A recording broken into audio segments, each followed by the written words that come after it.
5. As we close out Black History Month, we have a story that highlights the true meaning of perseverance and giving back. Yeah, growing up as a young man, Charles Hallman was always told he would need to work twice as hard to get half of what he deserved. But as our Ahmad Hicks explains, he didn't always get what he worked for, but he certainly never quit. For as long as Charles Hallman can remember, he's been walking into this locker room. You didn't have nothing to do, you wouldn't be here. But you use your strengths. Stop trying to show off. Challenging and molding the next generation. He doesn't play around. He'll always push us, try to make us be a better player. We're trying to make you model citizens, citizens that will be productive in this country. Don't reach! Hallman says at South High School they focus on basketball, but also life beyond the X's and O's. If they fail in basketball and they fail in other areas, they're never going to be successful. Practicing what he preaches, Hallman shows his players the true meaning of hard work.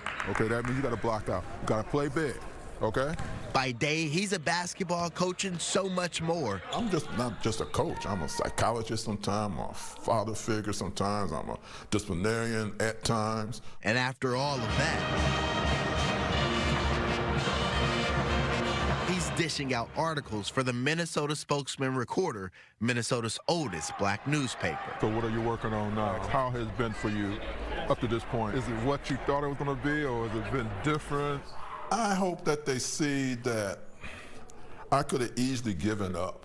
Now, prior to landing this special role with MSR, Hallman remembers being turned down for a journalism job he coveted back in the day. And I just kept plugging that. And I think a lot of people thought I was a full-time journalist, and I never got a check never got a full-time job in journalism. But I carry myself as a journalist everywhere I go. But not just any journalist. I'm a black journalist, and I carry myself as that.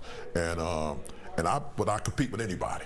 It's a badge he wears with pride. After all, he had some extra motivation. That college professor told me I wasn't going to be a journalist. You know, you don't know this, you don't have to do this. Man.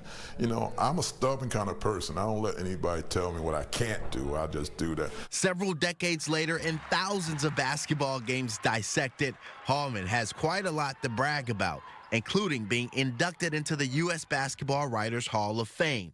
But one memory stands above all. I got a picture of me sitting between Sid Hartman and Charlie Waters in the front row. And you would never. I ain't supposed to be in that front row. I'm supposed to be in the back somewhere. And Hallman says his mother always taught him to sit up front, and that's where he's been ever since. That's good. Whether it's on press row or at South High's basketball games, What it got for it? Hallman has been a mainstay around Minnesota basketball. You know, they keep telling me that. I think this gray hair breaks that out. But yeah, you know, I have, and I enjoy it, but I don't take it for granted. And neither do his players. It means a lot. I got coached by him. He's a big part of South High School history. I think it's just really cool. Like, he's been with this program for so long. I think he's just, like, dedicated. Making him quite the legend. He's, like, famous to me, to be talking to those big players. To be a legend, that must mean I've been living long enough. Gentlemen, it's all about game time, brother. Stop on me, Minneapolis-St. 1, 2, 3, 4. What about Go out there and warm up. Go. Reporting for Fox 9, I'm Ahmad Hicks.